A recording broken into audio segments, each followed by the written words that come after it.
Hey guys, umntau ngifanele sende letter kwaMkhize granting them permission to come and lobola ubalo uBahume. But then, something deep inside me is telling me, no man. Still, even after sending that letter, there's something bad that is going to happen. Ezokwenza ukuthi kungaqhubeki ukuthi lezi ngane lezi ngalobolani futhi siqhubeke.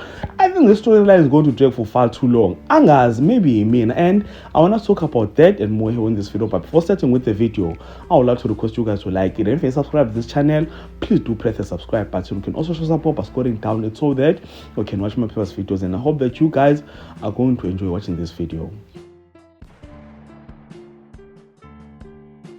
So umntau ngifanele send the letter kwaMkhize. I-letter that is granting uMkhize permission to come and send amalobolo phela lapha kwaMntau so that uBahume noZwelakhe can get married, balobolane, bashade, babe ney'ngane and live happily ever after. But now there's one thing that is bothering me. This storyline has been dragging for far too long. At some point, because of the way that they met, I thought bazohlangana njengoba sebehlanganile. After behlanganile, Zwelakhe announced that she wants to marry this girl. I thought the following week mina kuzoba umalobolo, the week after that kuba umshado, and then after that they live happily ever after, or if not living happily ever after, and they face life together, they face their enemies together, like the Mr. and Miss Smith type of vibe. Face your enemies together, fight everything together, and let love conquer everything, that kind of thing. Now I'm really disappointed to find out that yonke lento lena is about the challenges that they are going to have even before getting married. And if kuthi hamba kanjalo, then that would mean le season lezo ziphele without them getting married or baze babe ndawonye nje completely. Think bazoloku behlangana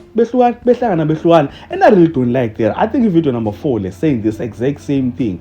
I don't know, but I'm really optimistic right now. Which is, since this letter has been sent, at least now mhlawumbe zoba zincane izinto, and since uGcwabe now esebanjiwe now, I don't think he'll try anything to try and tamper with their marriage. So angazi guys, let's hope that things will get better this time around. Comment down in the comment section about this, and if you enjoyed content here on this video, please do like the video, subscribe to the channel if you're subscribed, and share the video on your Facebook, your Twitter, Instagram, even on TikTok. And all of that being said, this is the end. So thank you so much for watching. Let's engage again on the next one.